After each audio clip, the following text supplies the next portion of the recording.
కానీ సమూహ ప్రవక్త మనం చూస్తున్నాము. సమూహ ప్రవక్త ప్రియులారా మనం చూసలేతే దేవుడు ఏం చెప్పారు? దావీదుని అభిషేకించమని చెప్పారు. పంపించారా లేదా? పంపించిన తర్వాత ఈసాయి యొక్క కొడుకు దానిలో పెద్ద కుమారుని వచ్చి నిలబడామన్నమాట.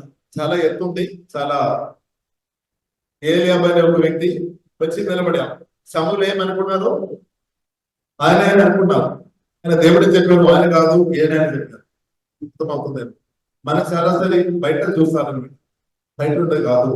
దేవుడు ప్రేమ దానికంటే మన లోపలే చూస్తాను, హృదయం చూస్తున్నాను. మనమేమో బయట చూస్తున్నాము. కాబట్టి లోపల దేవుడు చూసినట్టు లోపల ఉన్న విషయాలు కూడా ఇలా మనం చేసుకోవాలి. హల్లెలూయా, స్తోత్రం. కాబట్టి మంచిది, దేవుడి స్తోత్రం.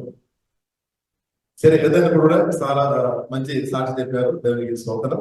కాబట్టి దేవుడు మాకు కొరకు మీరు ప్రార్థన చేయాలి. మీరు ఇల్లు పొందారు, మాకు కూడా ఇల్లు, సొంత ఇల్లు వచ్చినట్టు ప్రార్థన చేయాలని స్తోత్రం. హల్లెలూయా. ఎందుకంటే ఇల్లు పొందిన వారు ప్రార్థన చేసినప్పుడు అది మాతో కూడా కొన్ని చేస్తుంది, నమ్ముతున్నాం. మంచిది. సరే ప్రియులారా, మనం కొన్ని వాక్యాలు మనం ధ్యానిస్తున్నాము పరిశుద్ధాత్మలో ఆధారపడి. రోమా రాసిన పత్రిక 4వ అధ్యాయము. రోమా రాసిన పత్రిక 4వ అధ్యాయము. రోమా రాసిన పత్రిక 4వ అధ్యాయము 21వ వచనం.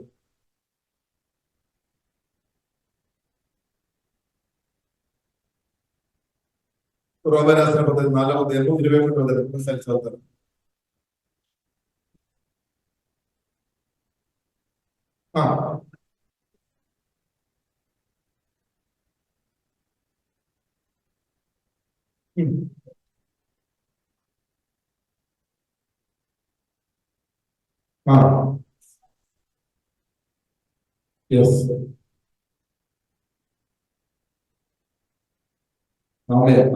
చాలా ఓకే. ఇక్కడ మనం చూసినట్లయితే రాయబడింది, దేవుని మహిమపరిచి ఆయన వాగ్దానం చేసిన దాన్ని నెరవేర్చుటకు సమర్థుడని రుడిగా విశ్వసించి విశ్వాసం వలన బలము పొందారు.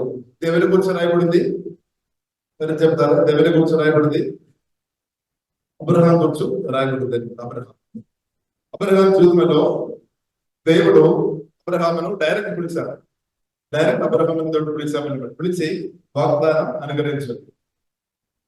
కానీ వాగ్దానం పొందిన అబ్రహాము తన జీవితంలో చాలా దీవెనలు పొందినప్పుడు కూడా సంతానం ఇస్తామనే వాగ్దానం, అది వాగ్దానం చేసిన అప్పుడు వెంటనే అది నెరవేర్చబడలేదన్నమాట.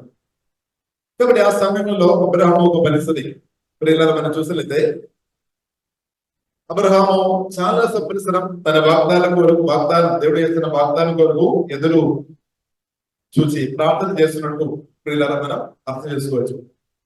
ఇప్పుడు ఈ ఉదయకాల వాక్యం వెళ్ళిన మీతో కూడా దేవుడు మాట్లాడి ఉండవచ్చు. బైబిల్ ద్వారా దేవుడు మాట్లాడి ఉండవచ్చు, డైరెక్ట్ కళల ద్వారా మాట్లాడి ఉండవచ్చు, అభిషేక్తుల ద్వారా మాట్లాడి ఉండవచ్చు, పరిశుద్ధాత్మ ద్వారా దేవుడు మాట్లాడి ఉండవచ్చు. కాబట్టి ఏదో దేవుడు మాట్లాడదు. దేవుడు వాగ్దానం అనుగ్రహించదు. కాబట్టి వాగ్దానం దేవుడు 100% నాతో దేవుడు చెప్పిన ప్రతి వాగ్దానాలు, యేసుక్రీస్తు ద్వారా దేవుడు చెప్పిన వాగ్దానాలు దేవుడు నెరవేరుస్తాడు. దేవుడు మీతో చెప్పిన వాగ్దానాలు నెరవేరుస్తాడు. మీరు అది నమ్మాలి. దానికి ఒకటి కావాలి, నమ్మాలి. ఆ దేవుడని, దేవుడు తప్పకుండా చేస్తాడని ప్రియులారా నమ్మాలి.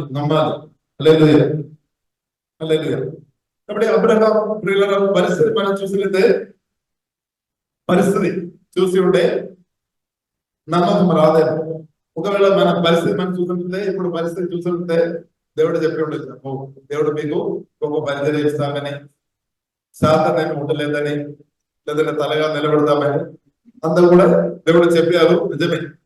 కానీ ఇప్పుడు పరిస్థితి చూస్తున్నప్పుడు ఒక పరిస్థితి అలా ఉంది, ఇలా ఉంది, మరి ఎలా అని కొన్ని ఆలోచన వస్తుంది. ఎందుకంటే కొన్నిసారి మనుషులు మనకు అనుకూలంగా నిలబడలేదు. మనుషులు అందరూ అనుకూలంగా నిలబడతారు లేదు.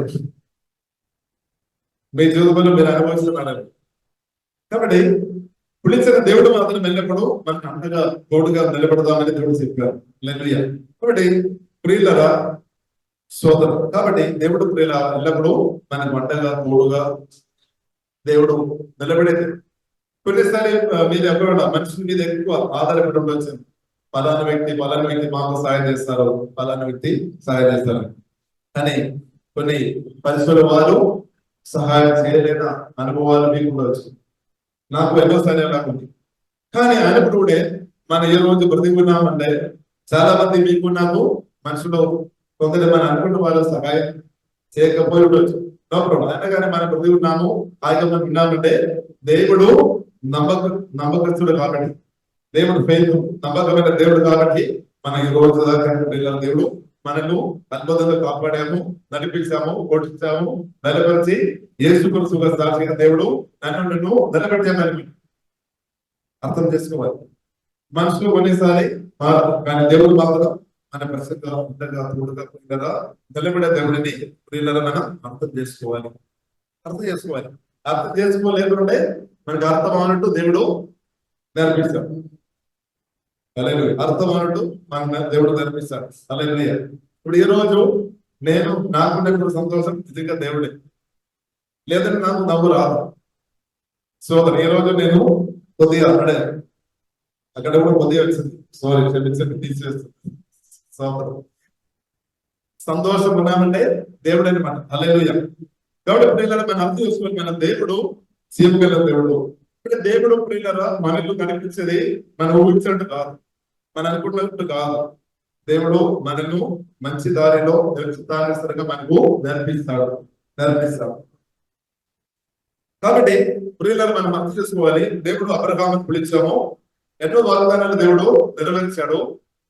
కొన్ని వాగ్దానాలు ఉంటాయి, సంతాన విషయంలో వాగ్దానాలు మిగిలి ఉన్నట్టు ప్రియులారా మనం పరిశుద్ధ గ్రంథం నేర్చుకుంటూ మనకు అర్థమవుతుంది.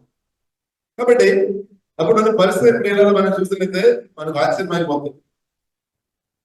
ఎందుకంటే ఈ 19 వచనం రోమన్ రాసిన పత్రిక 4వ అధ్యాయం 19వ వచనంలో మనం చూసినట్లయితే అబ్రహాం గురించి ఇప్పుడు ఈ కాలంలో మనం హాస్పిటల్లో వెళ్ళి మనం స్కానింగ్ చేస్తారు. స్కానింగ్ కానీ బ్లడ్ కానీ ఇచ్చి దాన్ని టెస్ట్ చేసుకొని రిపోర్ట్ చేసినట్టు అబ్రహాం ఒక శరీర బోటి పరిస్థితి మనం చూస్తుంటే అప్పుడు పిల్లలు కనాలి అంటే ఆరోగ్యం లేకుంటే పిల్లలు కనలేదు.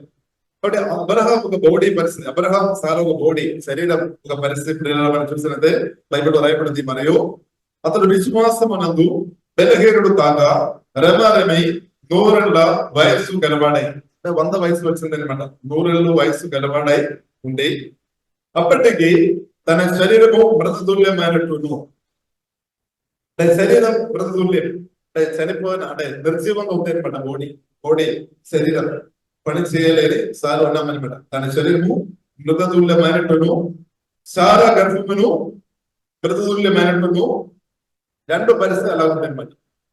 సోదరం కాబట్టి ఇది దగ్గర నుండి రిపోర్ట్ వస్తుందా, ఈ మెసేజ్ దూరం నుండి వస్తుందా, దగ్గర నుండి వస్తుందా?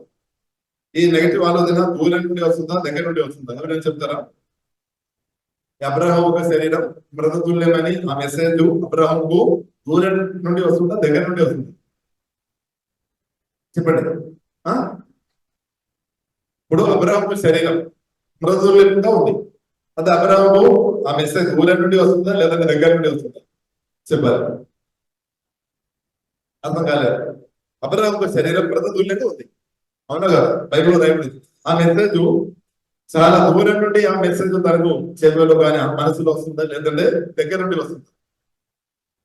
దగ్గర నుండి వస్తుంది, దూరం నుండి కాదు. హల్లెలూయా. అంటే దానికి అర్థం దగ్గర అంటే ఉదయాలు లేచి చూసినప్పుడు అది అర్థమైపోతుంది అనమాట. ఉదయాలు లేచి చూడగానే అర్థమైపోతుంది. కొందరికేమో ఉదయాలు లేచిన వెంటనే అర్థమైపోతుంది. హల్లెలూయా. మంచి మెసేజ్ కాదు, మంచి మెసేజ్ అంటే మంచిది. ఉదయాలు లేచిన వెంటనే శరీరమే మాట్లాడుతుంది. హల్లెలూయా. స్తోత్రం. కాబట్టి ప్రియులరా, కాబట్టి మృతతుల్యమైన రిపోర్టు శరీరం నుండి వచ్చినప్పుడు కూడా అబ్రహాము మాత్రం ఆ మెసేజ్ తన హృదయంలో ఉంచలేదు, ఆ మెసేజ్ తన హృదయంలో నమ్మలేదు, ఆ మెసేజ్ నెగిటివ్ మెసేజ్ ఒప్పుకోలేదు. కానీ ఏం చెప్పారు అబ్రహాము? దేవుడు చెప్పిన వాగ్దానాలు మనం చేసామన్నమాట. హల్లెలూయా. కాబట్టి మనం ఏం ఆలోచన చేస్తున్నాము? మనం ఏం వింటున్నాము చాలా ప్రాముఖ్యమైన విషయం. మనం ఏం ఆలోచన చేస్తున్నాము, ఏం వింటున్నాము చాలా ప్రాముఖ్యం. ఇప్పుడు ఈ ఉదయకాలం మీరు ఏం ఆలోచన చేస్తున్నారు, ఈ ఉదయకాలం మీరు ఏం వింటున్నారు చాలా ప్రాముఖ్యం. నెగిటివ్ విషయాలు, నెగిటివ్ మీ గురించి మీరు నెగిటివ్ మాటలు వింటున్నారా, లేదంటే పాజిటివ్ మెసేజ్ వింటున్నారా? మీరేం వింటున్నారు? కేవలం మీ కుటుంబ జీవితం గురించి కావచ్చు, మీ భవిష్యత్తు గురించి కావచ్చు, మీ చదువు గురించి కావచ్చు, ఆరోగ్యం గురించి కావచ్చు, ఫైనాన్షియల్ విషయం గురించి కావచ్చు, మీరు నెగిటివ్ మాటలు వింటున్నారా, లేదంటే పాజిటివ్ ఏదైనా మాటలు వింటున్నారా? హల్లెలూయా. పరిస్థితుల్లో నెగిటివ్ వస్తుందండి. హల్లెలూయా. కాబట్టి ఇక్కడ ప్రియులారా మనం చూసినట్లయితే అవిశ్వాసము వలన దేవుని వాగ్దానమును గురించి సందేహింపగా దేవుని మహిమపరిచి ఆయన వాగ్దానం చేసిన దానిని నెరవేర్చుటకు సమర్థుడని గుడ్డిగా విశ్వసించి విశ్వాసము వలన బలము పొందాను. ఇప్పుడు అబ్రహాము తన బోడి నుండి రోజు, ఒక్క రోజు కాదు, ప్రతిరోజు మెసేజ్ వస్తుంది. ఎందుకంటే ప్రతిరోజు తన బోడి చూడవచ్చు, లేదంటే సారాన్ని చెప్తారు. కాబట్టి ఇదంతా చూసుకొని వినగాని అబ్రహాము విశ్వాసంలో ఒక పాయింట్ కూడా తగ్గిపోలేదు. విశ్వాసం పాయింట్ కూడా తగ్గిపోలేదు. అబ్రహాం ఏం చేస్తారు? అబ్రహాము ప్రతిరోజు దేవుడు చెప్పిన మాటలు ధ్యానించుకోవాలి ఉన్నామన్నమాట. అబ్రహాము ప్రతిరోజు దేవుడు చెప్పిన మాటలే అబ్రహాం ఒక నోటిలో వస్తుంది. అది అర్థం చేసుకోవాలి. మన నోటిలో ఏ మాటలు వస్తుంది, మన ఆలోచన, మనం ఏం ఆలోచన చేస్తున్నాము, మన నోటిలో ఏం వస్తుంది, హల్లెలూయా, మన నోటిలో ఏం వస్తుంది? బైబిల్లో రాయబడింది, మన హృదయం నిండినప్పుడు నోటిలో మాటలుగా వస్తుంది. ఇప్పుడు హృదయంలో ఉన్న విశ్వాసం నోటిలో మాటలుగా రావాలి. హృదయంలో విశ్వాసం ఉండాలంటే దేవుని వాక్యం మనం నిలబడి ఉండాలి. హల్లెలూయా. ఇప్పుడు పరిస్థితులు అనుకూలంగా లేదేమో, నో ప్రాబ్లం. కాబట్టి అబ్రహాం చూడండి, పరిస్థితి అనుకూలంగా ఉంది కాబట్టి పరిస్థితి అనుకూలంగా ఉంది కాబట్టి వాగ్దానం నెరవేర్చబడిందా? కాదు. మనం అనుకున్నాము అబ్రహాంకేమో దేవుడితో ఉన్నారు, కరెక్టే. కాబట్టి పరిస్థితి అంతా కూడా మంచిగా వచ్చింది కాబట్టి పరిస్థితి అబ్రహాం కూడా అనుకూలంగా లేదు, తన బోడి కూడా అనుకూలంగా లేదు. సోదరుగా బయట ఉన్న వాళ్ళు ఏం చెప్తారు? సోదరం అలా ఎన్నో మాటలు చెప్పి ఉండొచ్చు, అది చూసుకోవాలి.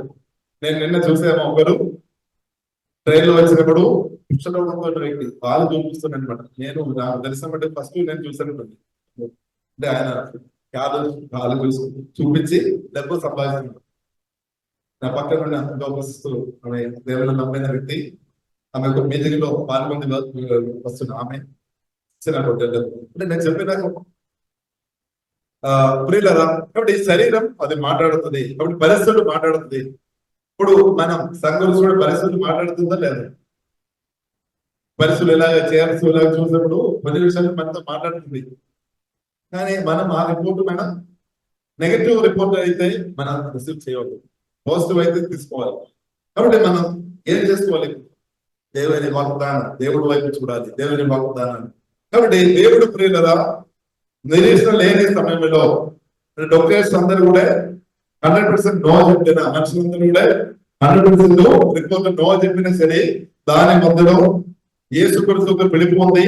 దేవుని వాక్యం కొరకు, వాగ్దానం కొరకు నమ్మి ప్రియులరా మనం నిలబడి ఉంటే ఎన్ని నెలలు కానీ ఎన్ని సంవత్సరాలు గడిచినా కానీ దేవుడు మాత్రం చెప్పిన మాట మర్చిపోలేదు. దేవుడు తగిన సమయంలో వాగ్దానాలు, సజీవుడైన దేవుడు, పరిశుద్ధాత్మ దేవుడు నా జీవితంలో, మీ జీవితంలో తప్పకుండా నెరవేరుస్తాడు. దేవుడు నెరవేరుస్తాడు. కాబట్టి ప్రియులను మనం కుంగిపోవద్దు, కుంగిపోవద్దు. కాబట్టి మనం కృంగిపోవద్దు. ఏం ధ్యానించుకోవాలి? అబ్రహాం అలాగా మనం కూడా దేవుని మాటలు ధ్యానించుకోవాలి. నోరు ఓపెన్ చేస్తున్నా ఏం చెప్పాలి? దేవుని మాటలే పలకాలి. దేవుని మాటలు ప్రియులరా మన నోటి నుండి వచ్చి ఉంటాయి. అవిశ్వాసం, అనుమానాలు, దెయ్యాలు, శాపమంత్రాలు దయమైపో. కాబట్టి ఈ మనం కొద్దిగా మనం ఒకవేళ మనం అనుకున్నారేమో, కానీ ఉన్నవారు ప్రియులరా మన విశ్వాసం కలిగి దేవుని మాటలు చెప్పి ఉండే పరిస్థితి మాత్రం యేసుక్రీస్తును నమ్మాలి. యేసుక్రీస్తు వాగ్దానాలు రుచి వేసుకోవాలి. వాక్యంతో మనం నింపబడాలి. ఉన్నవారైనా, ఇప్పుడు ఉన్నవారైనా సరే విశ్వాసంతో ప్రార్థన చేసుకొని వాగ్దానాలు గట్టిగా పట్టుకొని ప్రార్థన చేసి ఉండే యేసునామములో మన సంఘ పరిస్థితి దేవుడు మారుస్తాడు. స్తోత్రం.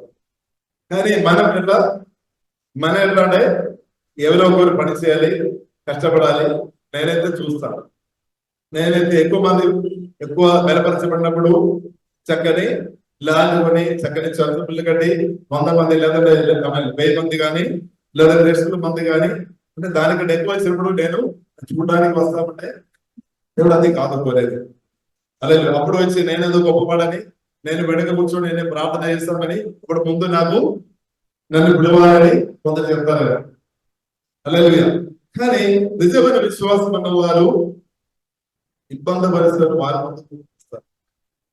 అలాగే నిజమైన దేవునితో కనెక్ట్ ఉన్న వాళ్ళు, వారి దేవునితో కనెక్ట్ ఉన్న వారు ఇబ్బంది పరిస్థితులు ముందుకు వస్తారు. అలాగే అన్ని మంచి అయిన తర్వాత చక్కని ఇల్లు కొని చక్కగా హ్యాపీగా కాలేజీలో ఉన్నప్పుడు అప్పుడు కాదు సోదరు. నిజమైన స్నేహితులు ఇబ్బంది పరిస్థితులు వారు స్పందిస్తారు. అలాగే కాబట్టి ఇప్పుడు దాని నుండి మనకి అర్థమవుతుంది నిజంగా ఉన్న వాళ్ళు ఎవరు, నిజంగా లేని వారు ఎవరైనా పిల్లలు మనం అర్థమైపోతుంది. కొందరు మనకు తెలుసు, డబ్బు ఉన్నప్పుడు మనతో కూడా ప్రతిరోజు మాట్లాడతారు, డబ్బు లేనప్పుడు మాట్లాడలేదు. దర్శన గాని చూసిన గాని కనిపించినట్టు పిల్లవారు ఉన్నారు. కాబట్టి ప్రియులు మనం గుర్తు చేసుకోవాలి, మన దేవుడు ప్రియులు మన పరిస్థితులు మార్చే దేవుడు. కాబట్టి ప్రియులు మనం చూసినట్టే అబ్రహాం సార్ పరిస్థితి మనం చూసినట్టే మృతతుల్యమైనట్టు వారి పరిస్థితి ఉన్నామన్నమాట. ఆయన కానీ ప్రియుల వారు విశ్వాసంలో వారు తక్కువ లేదు. రోజుకు మామూలు అయితే వారి శరీరం నిజంగా చూసి దాని నుండి నెగిటివ్ మెసేజ్ స్వీకరించే వారు ఉంటే వారు గొప్ప అవిశ్వాసంగా మార్చబడే వారు ప్రతిరోజు ఉదయాలు చూసినప్పుడు వారి శరీరం కానీ పరిస్థితి కానీ గమనించుకొని అబ్బో ఇది పని చేయడం లేదు, దేవుడు చెప్పినట్టు జరగలేదని ఒకవేళ అనుకోని ఉంటే ప్రియుల వారు విశ్వాసంలో వెలకిళ్ళగా మార్చబడింది. కానీ అబ్రహాం సినిమాలో అలాగే జరగలేదు. కాబట్టి దేవునికి సోదరు. ఎందుకంటే అబ్రహాము ఆ ఇబ్బందికరమైన పరిస్థితి గొప్పదిగా ఆలోచన చేయలేదు. ఆ ఇబ్బందికరమైన పరిస్థితి గొప్పదిగా ఆలోచన చేయలేదు. కానీ ఇప్పుడు ఉన్న ఆ పరిస్థితి కూడా ఇబ్బందికరమైన ఆ పరిస్థితిని కూడా మార్చడానికి నా సజీవుడైన దేవుడు వలన సాధ్యమని అబ్రహాం నమ్మామన్నమాట. దేవునికి స్తోత్రం. దేవుని మాటలు నమ్మామన్నమాట. దేవుని మాటలు ఆలోచన చేశాము. దేవుని మాటలు అనదైన పలికి దేవుడు సుధించిన కాబట్టి ప్రియులను మనం చూడవచ్చు. అబ్రహాము బలహీనత ఉన్నా కానీ అయినప్పుడు కూడా పరిస్థితి అబ్రహాం ఒక ప్రార్థనని బట్టి ఆ దేవుని మాటలు గట్టిగా ఆధారపడిన కాబట్టి ఆ సుధిని బట్టి పరిస్థితులు ప్రియులరా మారినట్టు పరిశుద్ధ గ్రంథం మనకు కనిపిస్తుంది. కాబట్టి మన దేవుడు కూడా సేమ్ అనమాట. అవునగా అబ్రహాం ఒక జీవితం సారొక పరిస్థితి మార్చి అదే ప్రభువుని యేసుక్రీస్తును మనం కూడా కలిగి ఉన్నాము, ఆరాధన చేసినాం, మన ఆ దేవుడిని స్తుతిస్తున్నాం. హల్లెలూయా. బట్ అదే దేవుడు మన పరిస్థితి దేవుడు మారుస్తాడు. ఇప్పుడు ప్రియులారా దేవుడు మన పరిస్థితి ఎలాగ మారుస్తాడు? దేవుడు ప్రియులారా మన పరిస్థితి ఎలాగ మారుస్తాడు? పరిస్థితి మారుతా చెప్పండి. పరిస్థితి మారుతా ప్రియులారా? పరిస్థితి దేవుడు తప్పకుండా మారుస్తాడు. కానీ మనం ఏం చేసుకోవాలి? యేసుక్రీస్తును గట్టిగా పట్టుకోవాలి.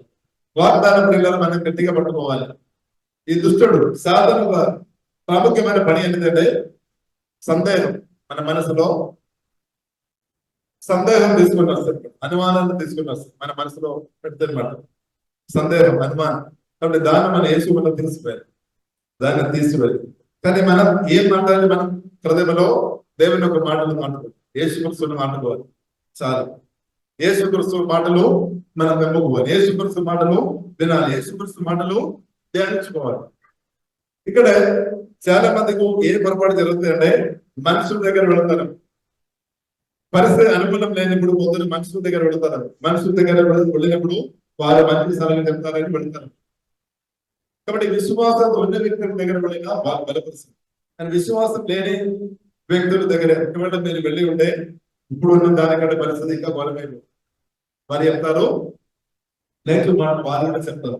దాన్ని బట్టి మనకి ఇంకా అవిశ్వాసం ఎక్కువ అవడానికి ఎక్కువ అవకాశం ఉంది. కాబట్టి ప్రియులారా మనం యేసుక్రీస్తులో ఆధారపడతాం, దేవుని మాటలో ఆధారపడతాం, బైబిల్ గ్రంథం మనం చదువుతాం, పరిశుద్ధ గ్రంథంలో మనం ఆధారపడతాం. హల్లెలూయా. కాబట్టి దేవుడు తప్పకుండా సహాయం చేసే దేవుడని ప్రియులారా మనం గుర్తించాలి. తర్వాత ప్రియులారా మనం చూస్తున్నాము 20 వచనం. అవిశ్వాసం వలన దేవుని వాగ్దానమును గురించి సందేహింపగా దేవుని మహిమపరిచి ఆయన వాగ్దానం చేస్తున్న దాన్ని నెరవేర్చుకున్నాం. మేము సమర్థులని గుడ్డిగా విశ్వసించి విశ్వాసం వలన బలము ఉంది. ఇప్పుడు దేవుడు ఈ కాలంలో ప్రియులారా దేవుడు చేసిన పనిలో ప్రాముఖ్యంగా ప్రియులారా మనం చూస్తుంటే దేవుడు మీకు ఆత్మ మనసు బలపరుస్తాడు. మన ఆత్మను దేవుడు బలపరుస్తాడు. వాక్యం ద్వారా పరిశుద్ధాత్మ దేవుడు మన ఆత్మను బలపరుస్తాడు. ఇప్పుడు మన మానవ నిజంగా బలపరచబడుతున్న కొలది ఏం జరుగుతుందంటే బైబిల్ గ్రంథం మనకు నేర్పిస్తుంది. పరిశుద్ధాత్మ మొదలు మన ఆత్మ నుండి ప్రవేశిస్తుంది, జీవజనం నుండి ప్రవేశిస్తుంది, తప్పకుండా ప్రవేశిస్తుంది. అలాగే యేసుక్రీస్తు చెప్పారు, నమ్మిన వారు అంటే విశ్వసించిన వారి గడపలో నుండి జీవజనులను సరమ సరమ సరమ అది సారలేదు సోదరం. హల్లెలూయా. కాబట్టి సోదరం అది అందువరకు మెరుగ్గా ప్రార్థన చేసుకొని రావాలి. హల్లెలూయా. వాక్యం మనలో జీవ మార్గాలకు మార్చబడాలి. హల్లెలూయా. కాబట్టి ప్రియులారా మన మధ్యలో ఉన్న ప్రియ సిస్టర్ చాలా కష్టపడేదన్నమాట. పొద్దున లేచారు. ఈ రోజు ఎప్పుడు లేచారమ్మా చెప్తారా? ఉదయం ఎప్పుడు లేచారు? సోదరం 3 గంటలు వేస్తేనమాట సోదరం. కాబట్టి వస్తే తెలివైన పర్లేదు సోదరం. సోదరం కాబట్టి 3 గంటలకు లేచామన్నమాట దేవునికి సోదరం. హల్లెలూయా. నేనైతే ఈరోజు 4 గంటలు 4:10 లేచాను. 4:06 కరెక్ట్ చెప్పాలని 4:6 నిమిషాలు 4 గంటలు 3:45 లేవాలి. కానీ అలరా కూడా ఈ రోజు వెళ్ళలేదన్నమాట.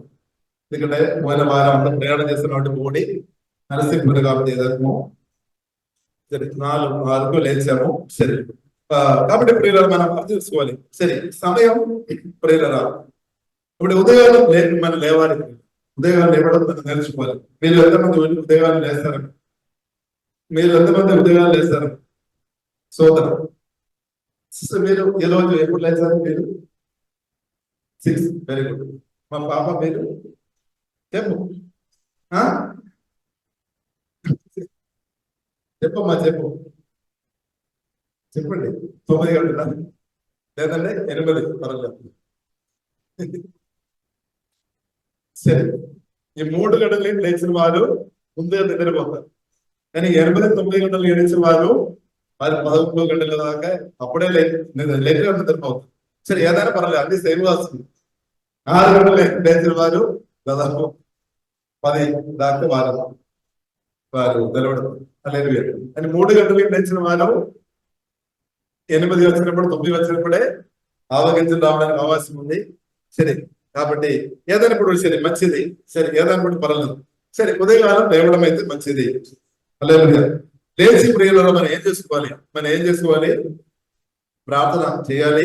ప్రార్థన పాటు పరిశుద్ధ గ్రంథం వాక్యాలు ప్రియులలో మనం బోధించుకోవాలి.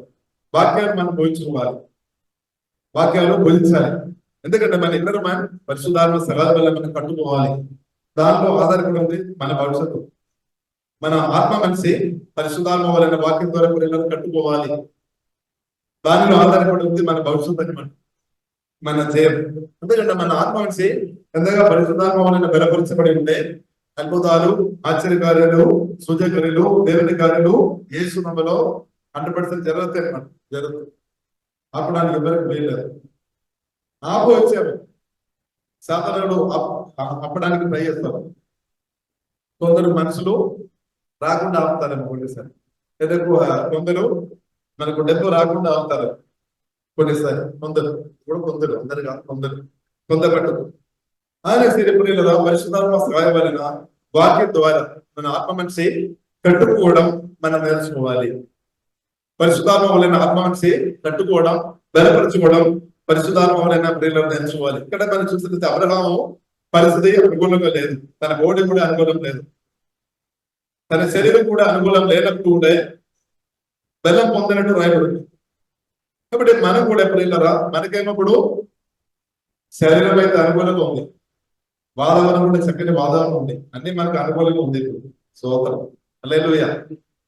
ఇంకా కొందరు మనుషులేమో, లేదంటే సాతాను మనకు అనుకూలం లేదు, దాన్ని బట్టి స్తోత్రం. కాబట్టి దేవుడు మనకు అనుకూలంగా ఉన్నాం. స్తోత్రం. కాబట్టి ఇప్పుడు దేవుడు మనకు పక్షంగా ఉన్నాడు, దేవుడి మాట మనకు ఉంది, యేసుక్రీస్తు రక్తం మనకు కూడా ఉంది, యేసు నామం ఉంది, పరిశుద్ధాత్మ దేవుడు మనకు అండగా ఉన్నాడు, సజీవుడు దేవుడు మనకు తోడు ఉన్నాడు. కాబట్టి ప్రియుల మనం దేవుడిని బట్టి, దేవుని వాక్యాన్ని బట్టి, యేసు నామములో ప్రియుల మనం బలవంతులుగా మార్చబడాలి, బలవంతులుగా మార్చబడాలి.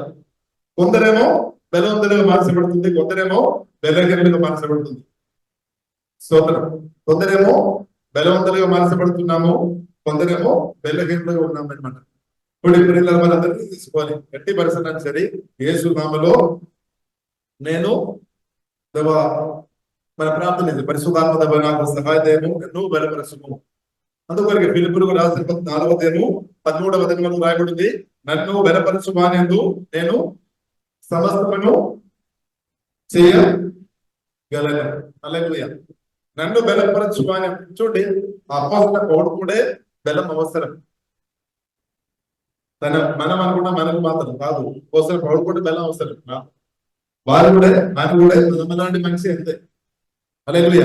కాబట్టి నన్ను బలపరచువానియందు నేను సమస్తము చేయగలను. కాబట్టి మన పాట పాడాలంటే మనకేం కావాలి? బలం కావాలి. ఆరాధన నడిపించాలంటే మనం బలం కావాలి. సువార్త చెప్పాలంటే మనం బలం కావాలి.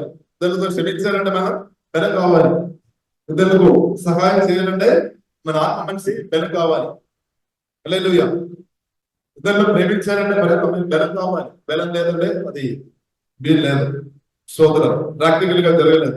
క్షమించుకోవాలంటే, ప్రేమించాలంటే, సహించుకోవాలంటే, ఇంకా సత్యం అబద్ధాలు కలిపి సాధన గాడు మాట్లాడినప్పుడు దానిలో సత్యం ఏది, దానిలో అబద్ధం ఏదని గ్రహించుకోవాలంటే పరిశుద్ధాత్మ సహాయం అనేది మన ఆత్మ నుంచి బలంగా ఉండాలి అనమాట. హల్లెలూయా. కాబట్టి ప్రియుల మనం ఆత్మ నుంచి పరిశుద్ధాత్మ దేవుడు మనను బలపరచుగాక. మీ ఆత్మ నుంచి దేవుడు బలపరచుగాక. ఇప్పుడు మీరు ఆత్మలో బలపరచబడుతున్న కొలది యేసు నామములో పరిశుద్ధాత్మ దేవుడు వాక్యం ద్వారా మీ ఆత్మ మనుషులు బలపరచబడుతున్న కొలది తప్పకుండా మీరు కోరుతున్న డబ్బు మీ చేతిలోనే వస్తుంది. మీరు వింటున్నారా? మీ ఆత్మ మనిషి పరిశుద్ధాత్మ వలన వాక్యం ద్వారా బలపరచబడుతున్న కొలది మీకు ఎంతైతే డబ్బు అవసరం ఆ డబ్బు యేసు నామములో మీ చేతిలో వచ్చిందని వస్తుంది. వస్తే ఇప్పుడు ఎలా? ఇప్పుడు కొందరు మీరేమో ప్రార్థన చేసి, కొందరు ఏం చెప్తారో నాకు 1 lakh కావాలని, కొందరే 10 lakh కావాలని, కొందరేమో 30 కావాలని, 50 కావచ్చు, కొందరు crores కావచ్చు. సరే, ఏదైనా ఇప్పుడు మన అవసరాలకు తగినట్టు సజీవుడైన దేవుడు పరిశుద్ధాత్మ వలన సహాయం చేస్తాడు. హల్లెలూయా. కాబట్టి దేవుడి ప్రేరణ మనకు సహాయం చేస్తాడు. దానిలో ప్రాముఖ్యమైన విషయం ఏంటంటే దేవుడు మన ఆత్మను బలపరుస్తాడు, పరిశుద్ధాత్మ దేవుడు బలపరుస్తాడు, మన ఆత్మను బలపరుస్తాడు. కాబట్టి మీ ఆత్మ ఎలా ఉంది? మీ ఆత్మ వీక్గా ఉందా లేదా బలంగా ఉందా? ఎలా ఉంది మీ ఆత్మ? ఎలా ఉంది మీ ఆత్మ? ప్రియుల బలపరచబడుతున్నది బైబిల్ గ్రంథం నేర్పిస్తుంది, మీరు మంచం కింద ఉండలేదు, లేదంటే కింద స్థాయిలో మీరు ఉండలేదు, మీరు పైకి వస్తాయి. మన కింద స్థాయిలో మిమ్మల్ని సాతులు కానీ మనుషులు కానీ లాగేసుకొని మీరు కింద స్థాయిలో ఉండాలి. కొందరు ఎలాగా అనుకున్నారు వాళ్ళైనా, మీరు కొందరు కోపం ఇచ్చి మీరేమో ఎక్కడ ఉండాలి? వారి కోపంతో ఉన్నప్పుడు, ప్రేమతో ఉన్నప్పుడు వారు అనుకున్నారు మీరు గొప్ప స్థాయిలో ఉండాలి. కానీ కోపం ఇచ్చినప్పుడు వారు అనుకుంటారేమో మీరు కింద స్థాయిలో ఉండాలని అనుకున్నారేమో. సాధారణ కోపం ఉందా లేదా? మనతో కోపం ఉందా లేదా? లేదా? మీరు స్వార్థమైన నిజంగా నష్టం పొందిన వ్యక్తిగా ఉంటే మీతో కోపం భయపడి తెలుసు. దేవుడు తోడున్నారు. సాతాను సులభాల ద్వారా ఓడించిన సజీవుడైన దేవుడు పరిశుద్ధాత్మ మనకు తోడుకుంటే సాతాను మనకు ఏమీ చేయలేదు. అంటే సాతాను కోపం ఇంకా మనుషులకు కూడా కొన్నిసారి సాతాను కోపం పెంచేస్తాయి మాట, కొంచెం కోపం పెంచేస్తాయి. ఎందుకంటే మీరు బిజినెస్ లో ఎదుగుతున్నారేమో, హల్లెలూయా, మీకు ఇచ్చిన దారిని మీరు నమ్మకం వాడుతున్నారేమో, యాకోబు అలాగే దేవుడు కరుణ మీ మీద వచ్చిందేమో. యాకోబు యాకోబు అని చూసినట్టే ఏసావు మొదటి పాటగా జ్యేష్ఠుడుగా ఉన్నప్పుడు కూడా దేవుని యొక్క దయా సంకల్పాన్ని బట్టి కరుణ యాకోబు మీద వచ్చింది అనమాట. అలాగే మన భారతదేశంలో మనం చూస్తున్నాం, వ్యవసాయం గురించి మనం చూస్తాం. వ్యవసాయం కూడా తనకు యాకోబు చాలా పిల్లలు ఉన్నప్పుడు కూడా యోసేపును అదేగా ప్రేమించడం చూస్తారు. ఎందుకంటే యోసేపు మీద దేవుని కరుణ ఉంది, దయ ఉంది కాబట్టి. ఇప్పుడు యోసేపును మిగిలిన సహోదరుల కంటే ఎక్కువ నాన్న కేర్ చేస్తున్నప్పుడు సహోదరులకు ప్రేమ వచ్చిందా, ప్రేమ వచ్చిందా లేదంటే కోపం వచ్చిందా? యాకోబు మిగిలిన సహోదరుల కంటే ఎక్కువ యోసేపుని ప్రేమించినప్పుడు యోసేపుకు వ్యతిరేకంగా సహోదరులకు ప్రేమ ఎక్కువ వచ్చిందా, కోపం వచ్చిందా? కోపం వచ్చింది. బట్టి కోపం రావడానికి రకరకాల కారణాలు ఉండొచ్చు. కాబట్టి సాధారణంగా ఏం చేస్తాడు, కోపాలు మనసులో తీసుకొని వినడానికి ప్రయత్నం చేస్తాడు. ఉద్దేశం ఏంటది? వారి జీవితం నాశనం చేయాలి, లేదా ఇద్దరు జీవితం నాశనం చేయాలి.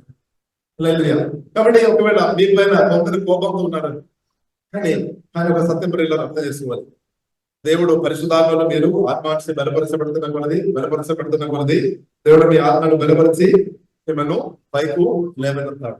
ఇప్పుడు నన్ను నిన్ను పైకు లేవనెత్తేది మనుషులు కాదు, డబ్బు కాదు, ఆస్తిపాస్తులు కాదు, సజీవుడైన దేవుడైన యేసుక్రీస్తు అని ప్రియులను మనం చేసుకోవాలి.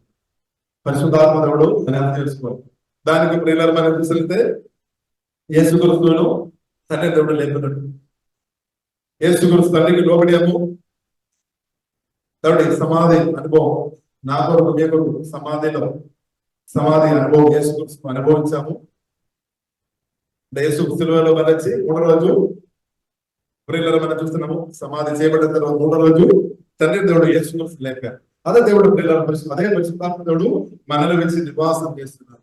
కాబట్టి మనం నమ్మకంగా ప్రార్థన చేస్తున్న వ్యక్తిగా మనం ఉండాలి. అలా ఉంటే దేవుడు పరిశుద్ధాత్మ దేవుడు నన్ను నిన్ను దీపస్తంభం మీద పెడతారు. ఇలాగ మనల్ని కూడా దేవుడు పైకు పరిశుద్ధాత్మ దేవుడు యేసునామములో ఈ మీటింగ్ లో పాల్గొంటున్న ప్రతి ఒక్కరు దేవుడు యేసునామములో అలాగే చేస్తాడు. కానీ ఒకటి మీరు చేసుకోవాలి, అలాగే చేస్తాడని చెప్పారు కదా. కాబట్టి మీరు వీళ్ళని ఎదురు చేసుకోవాలని కాదు, ఎదురు చేయాలి, కానీ ప్రార్థన చేయాలి, నమ్మకంగా ప్రార్థన చేయాలి, నమ్మకంగా వాక్యాన్ని గురించుకోవాలి, నమ్మకంగా ప్రభువును ఆరాధించుకోవాలి, పరిశుద్ధాత్మ వలన ఆత్మమనిషి బలపరచుకోవడం నేర్చుకోవాలి. అలాగే ఇప్పుడు ఇలా బలం పొందుతున్న కొలది, ఆత్మను బలం పొందుతున్న కొలది దేవుని కార్యాలు మీరు తప్పకుండా అది అనుభవంగా మార్చబడుతుంది. కాబట్టి ఇప్పుడు విన్న మన ప్రార్థన సరిపోలేదు. ఇప్పుడు మనం చేస్తున్నాం, ఇప్పుడు దాకా ప్రార్థన చేసాం. ఇంకా కూడా పిల్లల మన దేవుని బిడ్డలుగా యేసునామములో నమ్మకంగా ప్రార్థన చేయాలి. అప్పుడు దాని రిజల్ట్ మీ కుటుంబంలో కానీ మీ జీవితంలో మీరు అనుభవించి మన సంఘంలో మనం అనుభవంగా మార్చబడుతుంది. అలాగే కాబట్టి మీరు దాని కొరకు మనం తీర్మానం చేసుకోవాలి. నన్ను ప్రార్థన కొరకు వాడుకోవద్దండి, పరిశుద్ధాత్మతో నన్ను అభిషేకించము. దాని కొరకు మనం డెడికేషన్ చేసుకోవాలి, మన జీవితాన్ని సమర్పించాలి. ఇప్పుడు దేవుడు ప్రియులను నన్ను నేను లేపినప్పుడు మహిమ ఎవరికి వస్తుంది? దేవునికి వస్తుంది. దేవుడు ప్రియుల తన చిత్తానుసారంగా మనం లేపినప్పుడు మహిమ అంతా దేవుడికి వస్తుంది. ఇప్పుడు మనం ఎలా ఉండాలి? ఇప్పుడు బైబిల్ కింద మనకు నేర్పిస్తుంది, అబ్రహాము యుద్ధం చేయడానికి పడలేదు. దాదాపు 318 వ్యక్తులు అబ్రహాం ఇందులో పుట్టి పెరిగిన వారితో కలిసి 5 రాజులను జయించుకోవడానికి వారి వ్యతిరేక యుద్ధానికి వెళ్ళారు. కానీ దేవుడు మహాకులు వెలుబట్టి దేవుడు అబ్రహాముకు జయం ఇచ్చామన్నాడు. తిరిగి వచ్చినప్పుడు రాజు చెప్తున్నారు, చాలా అంటే ఆ యుద్ధాన్ని బట్టి చాలా వారు ఆశీర్వాదాలు అంటే దొరికిందనమాట. ఆ వస్తువులు అందు కూడా తీసుకో అబ్రహాం అని చెప్పినప్పుడు అబ్రహాం చెప్పారు, నాకు ముందు నాతో వచ్చిన పని మనిషి ఉన్నారు కదా, వాళ్ళకు ఇవ్వాల్సిన నువ్వు నాకైతే వద్దు అని చెప్పారు. కానీ అబ్రహాం ఏం చెప్పారు, నన్ను పిలిచిన దేవుడు తప్పకుండా నన్ను జీవిస్తారు. ఇప్పుడు దేవుని ద్వారా దేవుని నామం మహిమ రావాలి అని అబ్రహాం ప్రతిగా. కాబట్టి ఈ కాలంలో మనం కూడా పిల్లల నమ్మకంగా పొందగాలి. మన నమ్మకం ఉంటే తప్పకుండా దేవుడు లేపుతాడు. లేదు కాబట్టి ప్రియులారా, మన సనపోవద్దు, ఉండవద్దు. పలానా వ్యక్తులు కాబట్టి నాకు ఇలాగైంది, పలానా వ్యక్తులు కాబట్టి పలానా బ్రదర్ లేదా పలానా సిస్టర్ కాబట్టి ఆ వ్యక్తులు కాబట్టి నాకు ఇలాగ జరిగింది అని దయచేసి వారి మీదే మన చెప్పకండి. సజీవుడు దేవుడిని చూసే వాళ్ళు అలాగే చెప్పలేదన్నమాట. దేవుని పిలుపు నిజంగా పొందిన సార్లు మీరుంటే శనగడం గుణగడం ఆగిపోవు. దానికి బదులుగా దేవుడు ఆధారపడదాం. దేవుడు నమ్మదైన దేవుడు, వాగ్దానం చేసినట్టు దేవుడు నా జీవితంలో సజీవుడు అన్న దేవుడు చేస్తాడు అని అర్థం చేసుకొని దేవుడు ఆరాధించే వ్యక్తిగా మార్చబడుతుంది. ఇప్పుడు ఈ సనగడం గుణగడం అలాంటి సార్లు మీరు ఉన్నామంటే దానికి అర్థం మీరు దేవుడు నుండి దూరంగా ఉండండి. మీ మనస్సు, మీ హృదయం దేవుడి నుండి దూరంగా ఉంటుంది. కాబట్టి మనం సరిపోదు, ఉండకూడదు. మనం జీవం కన్నా దేవుడు ప్రియులారా ఆధారపడదాం. ఆ దేవుడు తప్పకుండా నటులను దీవించి హెచ్చిస్తాడు, బలపరుస్తాడు. కాబట్టి మనం చూసాము అబ్రహాము విశ్వాసం రోజుకు తగ్గిపోలేదు. దానికి అంత పరిస్థితి అంతా కూడా అనుకూలంగా ఉన్నామని కాదు, పరిస్థితి అనుకూలంగా లేనప్పుడు కూడా విశ్వాసంలో తగ్గిపోలేదు, బలము పొందేదు. విశ్వసించి విశ్వాసం వలన బలము పొందేదు. దేవుడు తప్పకుండా నాకు సహాయం చేస్తాడు, నన్ను లేవనెత్తాడు, నాకు జవాబు ఇస్తాడు అని ఆ విశ్వాసం దేవుని మాటను బట్టి. కాబట్టి ఇంగ్లీష్ ప్రియుల ఎదుగునట్టు ప్రియుల మనం చూస్తాడు. కాబట్టి ప్రియుల దేశంలో దేవుని మాటలు వినాలి, దేవుని మాటలు ఆలోచన చేయాలి, దేవుని మాటలు మనం ఒప్పుకోవాలి, దేవుని ప్రియులను మనం ఆధారపడాలి. ఇలాగ ఆధారపడినప్పుడు జీవగల దేవుడు మన దేవుడు కాబట్టి తప్పకుండా మన ఆత్మని దేవుడు బలపరుస్తాడు, ప్రాణాన్ని దేవుడు బలపరుస్తాడు, మన శరీరాన్ని దేవుడు బలపరుస్తాడు. దేవుడు మనను లేపుతాడు. ప్రత్యేకమైన ఆత్మ మనిషి దేవుడు బలపరిచి పరిశుద్ధాత్మ ఫలంతో వరాలతో యేసునామములో దేవుడు అతీత దేవుడు నింపున్నారు. కాబట్టి ప్రియులారా, మన ఆత్మ మనిషి బలపరచబడుతున్న కొలది మీరు అర్థం చేసుకోవాలి. ఇప్పుడు ఆత్మ మనిషి బలహీనంగా ఉంది కాబట్టి మీరు చాలా అప్పులు ఉన్నారని, కానీ మీ ఆత్మ మనిషి అధికంగా బలపరచబడుతున్న కొలది మీకు ఇన్కమ్ ఇంక్రీజ్ అవుతుంది. యేసునామములో ఇంక్రీజ్ అవుతున్నారు, ఇన్కమ్ ఇంక్రీజ్ అవుతుంది. తర్వాత అప్పు నుండి బయటపడుతుంది. అప్పు నుండి బయటపడడం మాత్రం కాదు, బైబిల్లో ఒక ప్రామిస్ ఉంది, నేను అప్పు ఇచ్చేవారిగా దేవుడు పలుకుతాడు. సో అలాగే అప్పులు ఉన్న వారికి తెలుసు అప్పు వలన ఎంత బాధ ఉంది అని, అప్పులు ఉన్న వారికి తెలుసు. అందుకోనే వారు బయటపడిన తర్వాత ఎవరైనా అప్పులు ఉన్నప్పుడు వారికి సహాయం చేసే మనసు, నిజంగా ఇబ్బందులు ఉన్న వారు వారికి సహాయం చేసే మనసు దేవుడు ఇస్తాడు. ఎందుకంటే వారి తెలుసు దాని గొప్ప బాధ. అలాగే కాబట్టి ప్రియులారా, మీరు అర్థం చేసుకోవాలి, అప్పు ఇచ్చేవారిగా దేవుడు యేసునామములో అప్పు నుండి విడిపించి అప్పు ఇచ్చేవారిగా యేసునామములో దేవుడు మార్చుతారు. నమ్ముతారా? సోదరు హల్లెలూయా. కాబట్టి ప్రియులు నమ్మాలి. హల్లెలూయా. ఇప్పుడుసారి మన మనసు ఒప్పుకోలేదు, ఎందుకంటే బడ్డీ రైతు లేదా డబ్బు ఇదంతా చూపిస్తాడు. కానీ మన దేవుడు పిల్లలు విడిపించేదేవుడు, కృప చూపేదేవుడు, కన్న చూపేదేవుడు, దయ చూపేదేవుడు. హల్లెలూయా. బట్ మనం ఏం చేసుకోవాలి? ప్రభుత్వం నమ్మకం ఉండాలి, పరిశుద్ధమైన యేసుతో నమ్మకం ఉండాలి, పరిశుద్ధాత్మ నమ్మకం ఉండాలి. కాబట్టి అబ్రహాము నమ్మకంగా ఉన్నామన్నమాట. ఇప్పుడు ప్రియులు మనం చూస్తుంటే ఆదికాండం 22వ అధ్యాయంలో మనం చూస్తున్నట్టే ఒక టెస్ట్ జరిగినట్టు మనం చూస్తున్నాము. దానికి ముందు ఇప్పుడు చాలా సంవత్సరం అబ్రహాం జీవితంలో ఒక టెస్ట్ అలాగే ఉండేది. వాగ్దానాన్ని దేవుడు చెప్పారు అంటే అబ్రహాం నమ్మతారా లేదా? సోదరు మనం కూడా అలా ఉన్నారు, మనం కూడా అలా ఉన్నారు. దేవుని పిలుపు పొందాము, దిగివేశాము, దేవుని కూడా నిలబడుతున్నాము. పరిస్థితులు కొని అనుకూలం ఉండొచ్చు, కొని అనుకూలంగా లేదు. ఇప్పుడు మనం ప్రియులారా, మనం ఎలాగ ముందుకు వెళ్దాం? పరిస్థితి అనుకూలం లేనప్పుడు మనం ఎలాగ ముందుకు వెళ్దాం? కాబట్టి ఇప్పుడు ఏదైనా అర్థం చేసుకోవాలి, పరిస్థితి అనుకూలం లేనప్పుడు కూడా మనలో చేయబట్టి పరిశుద్ధాత్మతో మన ఆత్మ ప్రాణ శరీరాన్ని బలపరిచి దేవుతో యేసునామములో నన్ను దేవుడు అధిక దేవుడు బలపరిచినంత హెచ్చించినంత. కాబట్టి ఇప్పుడు దేశి ఎవరైనా కొందరు మీకు సహాయం చేయలేదు అని అనుకున్నప్పుడు దేశ ప్రియులను మీరు బాధపడు. అది కూడా సాధారణ సందర్భాన్ని మనం పలానా వ్యక్తిని చూపిస్తాడు, ఏ పలానా బ్రదర్ లేదా పలానా మీకు సహాయం చేయలేదు, ఏమైపోతుంది. కాబట్టి ఇప్పుడు మనం చెప్పాలి, సజీవుడు నేర్చుకున్న సమాధానుడి తెలియలేసిన నేర్చుకుస్తూ పరిశుద్ధాత్మ మనలోని భావించాలి. ఇప్పుడు కాబట్టి బైబిల్ గ్రంథం నేర్పిస్తుంది, నన్ను తిన్నవారు నా ద్వారా బ్రతుకుతారని రాబడింది.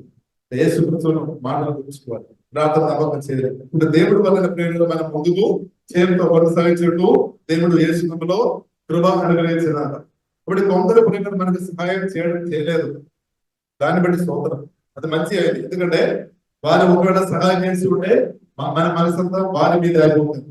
వారు సహాయం చేయలేదు కాబట్టి మన దేవుని మీద ఆధారపడి బలంగా ప్రార్థన చేస్తున్నారు కాబట్టి, బలంగా ఆరాధన చేస్తున్నారు కాబట్టి, వాక్యానుసరమైన జీవితాన్ని సెలవుస్తున్నారు కాబట్టి పరిశుద్ధాత్మ మొదలు జీవితం మొదలు ఆత్మ నుండి అధికంగా ప్రవహించడానికి అవకాశం ఉంటుంది. అర్థమవుతుంది. కొందరు మనకు సహాయం చేయలేదు కాబట్టి కూడా మనం దేవుడు స్థుతించాలి. హల్లెలూయా. దేవుడు కాబట్టి ఇప్పుడు మనం అర్థం చేసుకోవాలి, దేవుడు చిత్తమైన వారు మాత్రం మనకు సహాయం చేసినాక, దేవుడు చిత్తం లేని వారు మనకు సహాయం చేయకపోవడమే మంచిది. మీకు అర్థమైనది. కాబట్టి దేవుడికి చిత్తమైన వారు మనకు దేవుడు సహాయం చేస్తున్న దేవుడు వాడతారు. దేవుడు చిత్తం లేని వారు మనకు సహాయం చేయకపోవడం మంచిది. ఎందుకంటే వారు కూడా సహాయం చేస్తున్నారు కానీ కొన్నిసార్లు ఉద్దేశాలు దాన్ని వినకుండా దానివల్ల మీ ప్రాణం కూడా కొన్నిసారి వెళ్ళిపోతారు. అందుకొరకు దేవుడు ఆపుతాడు. ఇప్పుడు దేవుడు సర్వాధికారి. ఇప్పుడు దేవుడు తెలియకుండా ఏమీ జరగలేదు. అర్థం చేసుకోవాలి, దేవుడు తెలియకుండా ఏమీ జరగలేదు. అలాగే కాబట్టి మనం దేవుడిలో ఆధారపడాలి.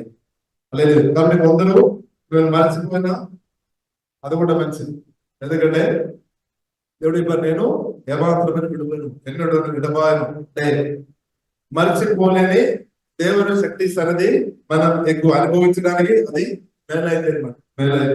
కాబట్టి పిల్లలు మన జీవితంలో బైబిల్ ఉంది. దేవుడు చదివి నేను ముగిస్తాను. హోమరాశి 28వ వచనం, దేవుని ప్రేమించిన వారికి దేవుని సంకల్పం ప్రకారం విడుబడిన ప్రతి కొరకు అన్ని మేలు కొరకు జరుగుతుంది, కీడు కొరకు కాదు. ఇప్పుడు నా జీవితంలో ఇప్పుడు జరుగుతున్నప్పుడు కూడా మేలు కొరకే, మీ జీవితంలో ఇప్పుడు జరుగుతున్న విషయాలు మేలు కొరకే నాకు తెలుసుకోవాలి.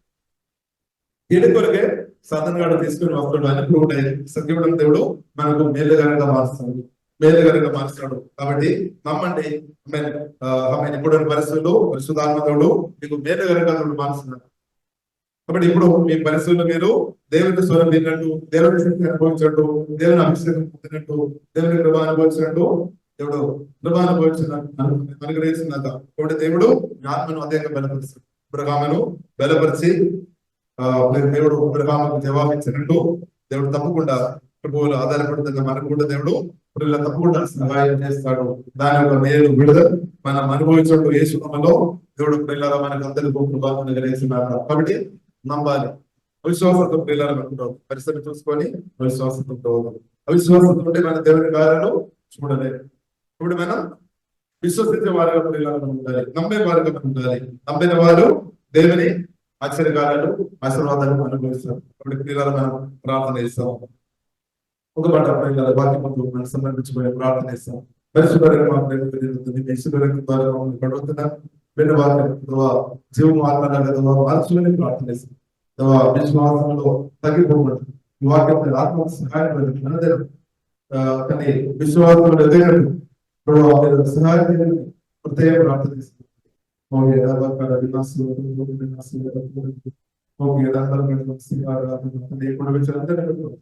వారి సమస్యలు సమస్యలు ప్రార్థన చేస్తాం.